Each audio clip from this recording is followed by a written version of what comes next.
Hello ladies and gentlemen, my name is Mike Simmons and I'm with the Tennessee Job Training and Safety Program. Today I want to talk to you about how to deal with workplace violence. We're going to talk specifically about dealing with acts of violence other than the active shooter situation. That is something that we all need to be concerned about, but we've had quite a bit of training with regard to active shooter situations. And today we'd like to talk to you a little bit about those programs that don't specifically deal with active shooter. There are a lot of other violent situations that can occur to employees in the workplace, and we want to cover some of those today. So let's get on with the program.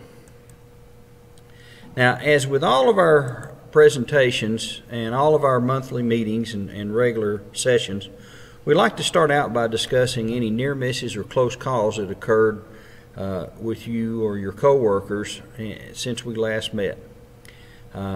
Because this is on a video format, obviously we can't have a two-way discussion, so what I'd like to do is have you just pause this video briefly and review and discuss any near misses or close calls or even any actual accidents that occurred and all the critical ways to prevent those accidents or injuries. Review the video and get started back when you're ready.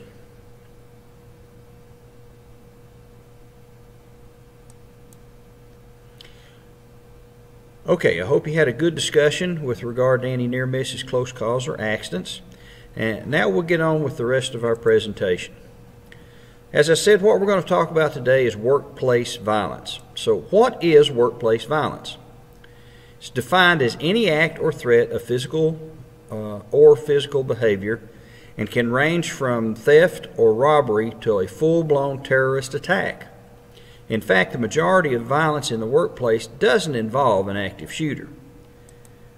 We have everything from irate customers who yell and use foul language to people who want to destroy the infrastructure or equipment of the utility in order to make a point or get back at somebody. So we've got a wide range of things that we want to talk about today.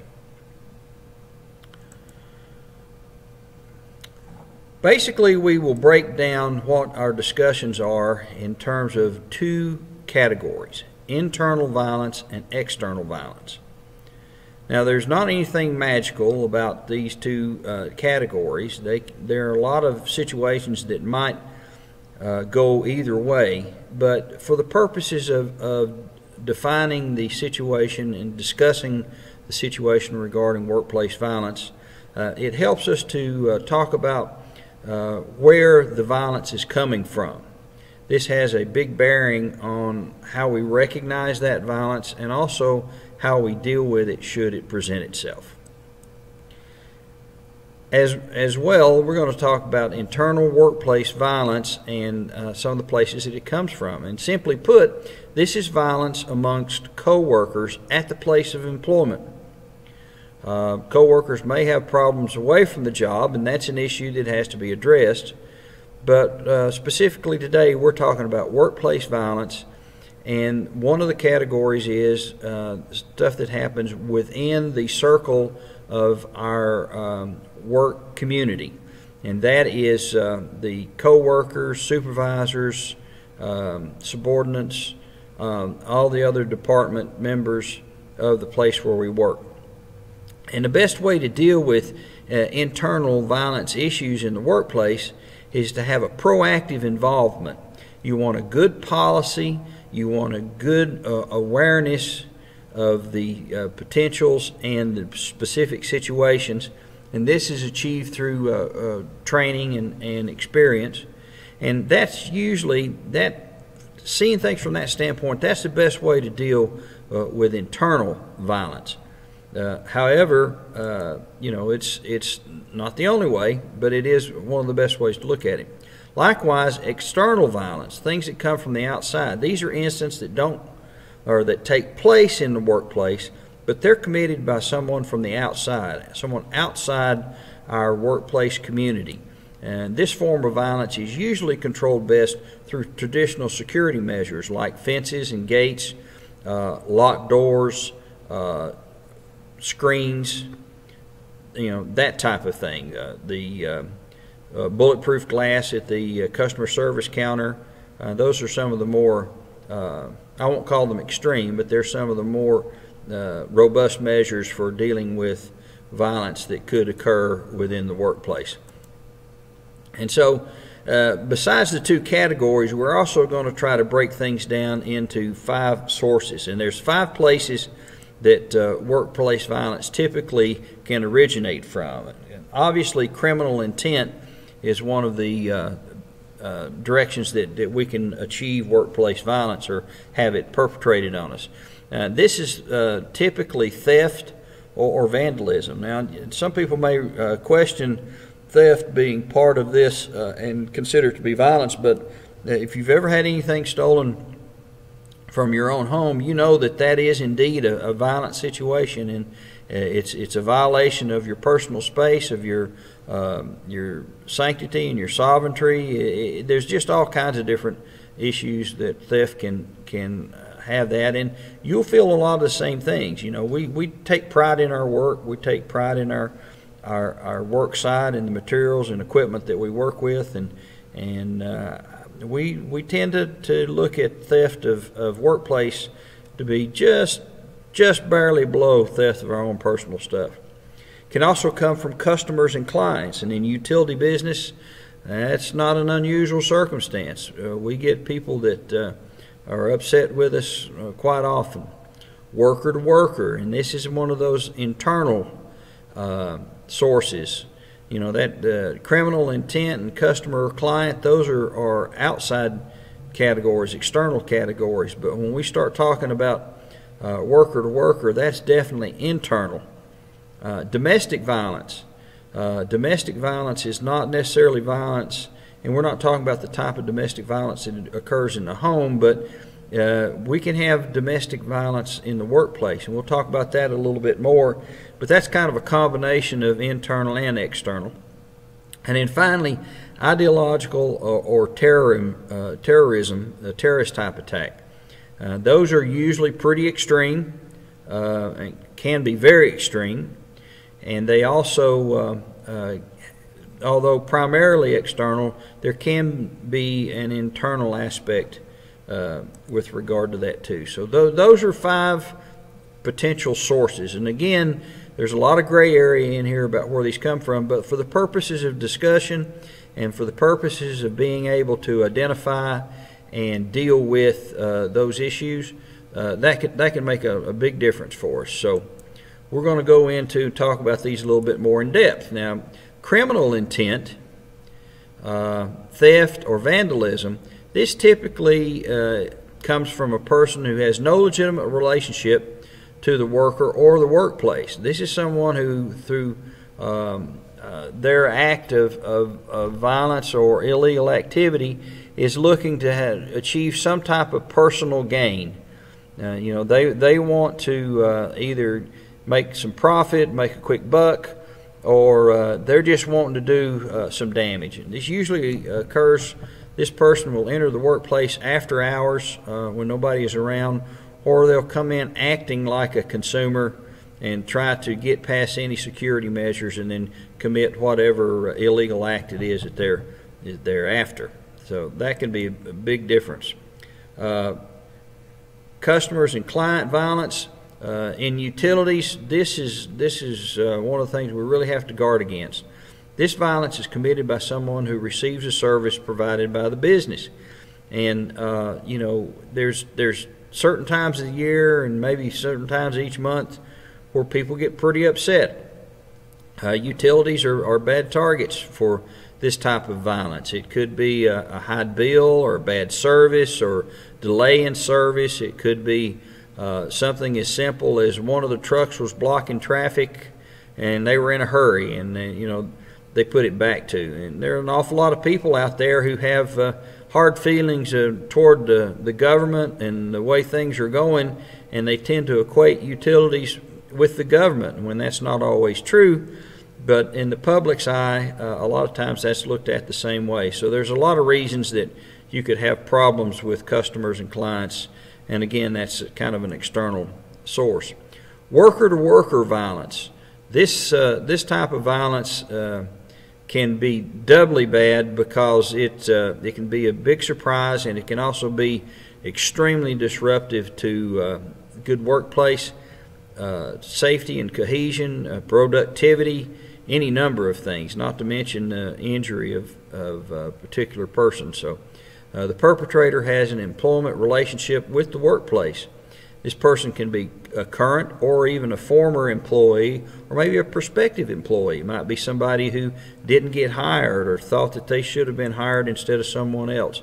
It could be someone who is waiting to be hired and is tired of waiting. So these are all likely candidates for this type of work. Now, the good news is this is one of the ones that's easiest to protect against, because if we maintain good awareness, have good policies, and good intervention in place, we can head this off a lot of times before it ever gets in too bad a condition. And domestic violence. This violence is typically committed by someone who has a personal relationship to the worker. That doesn't necessarily mean that it's someone on the workplace. As most policies and procedures go in the current workplace, we just don't have a whole lot of family members who work together nowadays. But if you've got someone who's having problems with a family member, a spouse, or partner, or relative, or even a close friend, they know where to find them when they come to work every day and they work in a particular location and in a particular job. They're kind of a captive audience. So if they've got something they got to deal with, they can bring it into the workplace, and that's something that we need to guard against. And again, that's an external source, and it's a category. It's also something that we can use normal security measures to help guard against. Although domestic violence away from the workplace can have a very detrimental effect to productivity and worker morale and even safety, today we're talking specifically about the stuff that happens in the workplace, in the office or warehouse, or even on the job site out in the field. So we want to be able to guard against that, and the best way to deal with something like that is to have a good written policy in place, have trained supervisors who can recognize it rapidly and intervene and counsel the employee on where they can get some help to deal with that. A good employee assistance plan can go a long way toward helping with that particular issue. And then finally, in the 5 sources we're talking about, ideological or terrorist violence. This type of violence typically comes from someone who wishes to cause a visible and wide range of damage and disruption of services or loss of life. These are the big ticket ones. These are the ones we see on the news at night, and they aren't very frequent, thank goodness, but they can be devastating, and so we do want to be able to recognize and prepare and deal with those. These attacks are normally motivated by political or religious or even economical grievances, and it doesn't necessarily have to be someone from a foreign country or some other entity like that. This can be someone from just down the street, been here for generations, but if they feel strongly enough about a particular issue, they can, as I said, equate the utility with some government representation. Utilities are typically what are referred to as soft targets, and those targets are vulnerable, and they can do a lot of disruption to the uniformity and the way of life of a community by attacking the utility. So, we do need to be aware that these can happen. We do need to guard against them. So, which of these are you more likely to encounter? Violence can come from one of these 5 sources that we've just discussed. It can come from either inside or outside the circle of our co-workers in our workplace. It can range from yelling and foul language and pounding on the desk about an electric bill or damage done to a yard you know, a water leak or high bill of some kind, all the way up to something more dramatic and drastic, such as an active shooter or a bomb or something along those lines. So think about what you've seen and realize that, you know, are you most likely to see. And in my personal experience, and I think most of you will agree, if you look at the big picture things, more often than not, we're getting toward that yelling and pounding on the table side of things. Now, don't get me wrong, those are things you have to be concerned about. And that yelling, pounding on the table, it certainly can lead to something more drastic, but it can also be very devastating. You know, there's a lot of people who have been intimidated or degraded or yelled at by a customer to the point to where it really has a psychological effect. It can be scary, it can be demeaning, it can be disruptive, and it can really make you wonder whether or not you want to do your job. Any of you who have ever worked in utility right-of-way maintenance, that's probably some of the least liked people out there doing utility work, and meter readers aren't any better. Whether you're reading a gas meter or water meter or an electric meter, people don't like to see you coming because you're going to cost them money. And these are all situations to where it can be everything from being yelled at to having a dog sicked on you. So how do we deal with workplace violence? Now, we've talked about in other programs, we've talked about what do you do in the instance of a really drastic thing like an active shooter, but what about out there in the field? How do we deal with the stuff from on a day-to-day standpoint? Well, information is one of the best things you can do. Avoiding workplace violence is best served by having good information about what's going on out there. If you have a location that is regularly troubled or people that are upset, somebody that has service turned off on a regular basis, or somebody who always gives you a hard time when you restore service or deal with anything else, is there a person who comes in every single month complaining about the volume of their bill or whatever? You need to recognize those people, because those people will have the potential for being able to escalate, and you want to avoid that. So stay alert. If you know of something or if you discover something along these lines, let your coworkers know about it. Don't keep it to yourself. Spread that information out. Let everybody understand. When you're out there in the field, or when you're in the lobby, or when you're working behind the counter, or whatever it is that you do, watch for odd behavior. You know, we can be very regular in the way that we do things, and somebody who is out of place, out of sorts, or trying to hide something, a lot of times really stands out, but only if we're taking the time to look for it. So be aware, watch for odd behavior, and when you're having a conversation with someone, continually evaluate that conversation with a person in the field. How's it going? Or did they start out pretty friendly? Or was it a false smile and they were just suckering you in to get you to the point to where you're going to get a real yelling at? And so they understand that you need to be able to recognize the signs that it is beginning to escalate, and don't feed the fire. De-escalate it, back off, give them positive information. Let them know that you do understand what it is that they are saying to you. Let them know that you are listening. Let them know that you do want to help and try to make it better for them. A lot of times people are expecting an argument, and if they don't get it, it begins to take some of the wind out of their sails, so to speak. And that can be a very beneficial way of dealing with violence in the workplace. And what are some of the signs we're looking for? There are some of those signs that really stand out. They're very easy to spot. Body language is one of the big things you can look at.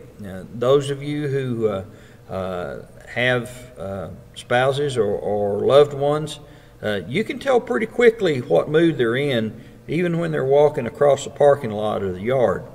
If they've got a certain set to their body or lean to their step or look on their face, you can figure out whether or not they're happy or angry, or whether they're concentrating on dealing with something in a very forceful and forthright way when they get there. So take a look at your surroundings at all times. Be aware about people when they approach you.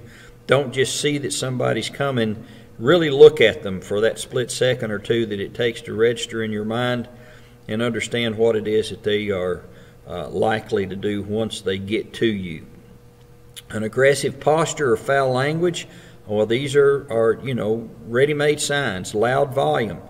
If they've got a hand hidden under a garment or behind their back or in their pocket, these are definitely a red flag that there may be something else going on that you need to be aware of. It may be a good sign for you to excuse yourself, especially if you see them walking across the parking lot headed in the door and they're hiding their hand behind their back or hand under a cloak. That might be a good time to round everybody up behind the counter and go into the back room and close the door. So also might be a good reason to step around the other side of the truck if you're out in their yard. Just be aware of what's going on. And if you are aware of a past history or incident, be prepared, but don't make it a self-fulfilling prophecy there. Don't start the problem that you're afraid is about to happen. Be prepared for it, but wait to see if it's going with. Maybe that person who had a problem the last time you were there is in a better mood or feels bad about it, and it'd be a completely different outcome because you handled it well the last time you were there. So, be prepared, but wait and see. Give people the benefit of the doubt where you can. Okay, so what we're going to do now is we're going to watch this little video clip here, and I believe that you'll get a lot out of what it is that we're talking about. They'll really expand on some of this other stuff that we're dealing with.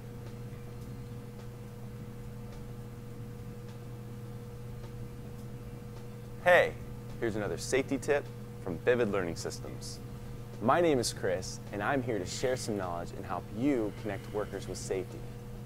According to OSHA, 2 million U.S. workers are victims of some kind of workplace violence. Many people think of shootings and physical abuse when they consider workplace violence. But statistics encompass threats and intimidation towards a colleague. Early warning signs of workplace violence are when a person is intimidating, bullying, discourteous, disrespectful, uncooperative, verbally abusive. Here's how you should react to early warning signs. Report threats or suspicious activity to your supervisors or the police. Document concerns and observed behaviors. Here are some of the signs when situations become escalated. Argues with customers, coworkers, or management. Refuses to obey policies and procedures. Destroys property. Verbalizes wishes to hurt coworkers and or management. Sends threatening notes to coworkers and or management. Engages in physical fights. Displays extreme rage. Utilizes a weapon to harm others. Some of the ways you can react to situations like these are: remain calm. Leave the area and contact your supervisor. If you are directly confronted by a potentially violent person, talk to them. Stay calm, maintain eye contact, stall for time, and cooperate. If you are threatened with a weapon, freeze in place. Never try to grab a weapon. Remember, 911 is always available if you feel that outside help is needed. Sometimes workplace violence doesn't always take place in the workplace environment, but over the phone. Here's what you should do if that situation happens. Write down as much detail as you can about the caller, like accent, background noise, pitch of voice, their gender, and if possible, where they are calling from. Immediately report the call to your supervisor and law enforcement. Workplace violence is a serious threat in today's jobs. Work together as a team to help remove these situations and enjoy a positive work environment. Until next time, stay positive and stay safe.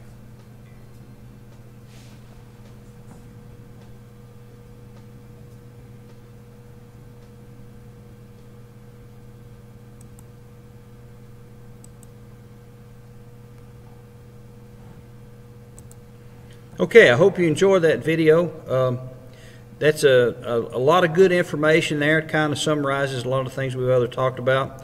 One thing I do want to point out and clarify is the video talked about the recommendation that you never try to take a gun or interact with someone who is armed, and that is a good recommendation when you have someone who is using that weapon, I hate to put it this way, but just to rob you. You know, that's something that you have to make a judgment call. If you don't feel like your life is in immediate danger, if this person hasn't exhibited the fact that they are indiscriminately and without hesitation taking life or harming other folks, then you may be better off if they come in wanting the money and they're using a gun and got you at gunpoint, give them the money and their leave. Then that's absolutely the way to go. You don't want to try to be the hero and save them. But on the other hand, if you don't have any other option, if it's absolutely certain in your mind that either they're going to shoot you or you're going to stop them and there's nothing else in between, then by all means take whatever steps are necessary for you to try to protect yourself. So make those judgment calls. When we talk about the active shooting situations, that's one of the things that we cover a bit more in depth and specifically. A person who is armed is not necessarily an active shooter. That's the reason the term active shooter is used. Maybe an armed assailant, but not necessarily an active shooter.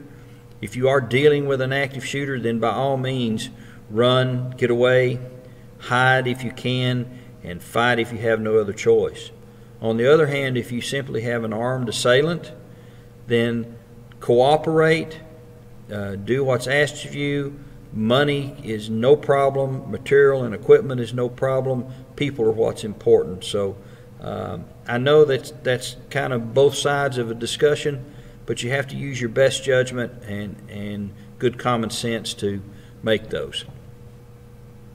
So let's summarize a couple of things here about how we deal with violence in the workplace. Every utility or company should have a written, clear policy on their recommendations for dealing with the different categories and the different sources of workplace violence. Know that policy and then follow that policy. It's not only a good way for you to have guidelines to get it done, it's also a very good way to protect yourself after the fact when things are over with. If you follow that policy and you've done as you were directed, then everything else is going to be a whole lot better. Observe and stay aware of your surroundings. Wasn't enough room to put it on the slide, but at all times, every day, everywhere you work, everything that you're doing, some part of your awareness always needs to be focused on your surroundings, especially in this business in utilities. As I said at the beginning of our presentation today, utilities are one of the soft targets that people look for. They're a focal point for folks who are angry at the government or life in general, and so you need to make sure that you're always aware. You don't have to outwardly be defensive and create situations, but you do always have some part of you that is aware of what's going on. If you are faced with someone who is being belligerent or a violent situation, control yourself. You know, act professionally. Try to de-escalate what's going on. think about it this way. Would you want a film of yourself out there in the internet for posterity to see? Do you want to be the one that's on there that's the instigator or leading things on or continuing to escalate what's happening? And then finally, de-escalate whenever possible. Throw a wet blanket on the situation. Don't throw fuel on the fire. And if de-escalation doesn't work, politely and professionally excuse yourself or just walk away and get out of the range of whoever it is that's being violent. If there's someone in the lobby that's pounding and getting louder and more abusive and beating on the desk, starting to kick things over, excuse yourself, walk away, and close the door behind you, and then let them vent their rage on the inanimate objects that can be replaced. Don't put yourself in. It's not your job to protect the workplace. It's not your job to be a police officer or a security guard. It's your job to interact with these people and try to be professional, and if that doesn't work, to remove yourself from the situation and let other folks handle it. If you feel the need to get law enforcement and take them with you for a critical job that's got to be done, don't hesitate to do that. Let those folks who are trained and equipped for dealing with violence do that, because those folks, it is their job to protect. It is their job to ensure security. It is their job to deal with these situations. So, you may have some questions and comments. In this format, obviously, we can't exchange information. However, I do encourage you that if you do have any questions or comments about what we've got going on, to reach out to us on our website. That's www.tnjts.com, or you can reach out to me, Mike Simmons, head coordinator of the JT&S, Tennessee Job Training and Safety Program, or talk with your local JT&S instructor. We'll be happy to help you, and we appreciate any additional information or feedback. And from all of us here at the Job Training and Safety Program, thank you very much for your time and attention today. Please be safe, be healthy, and have a happy holiday season.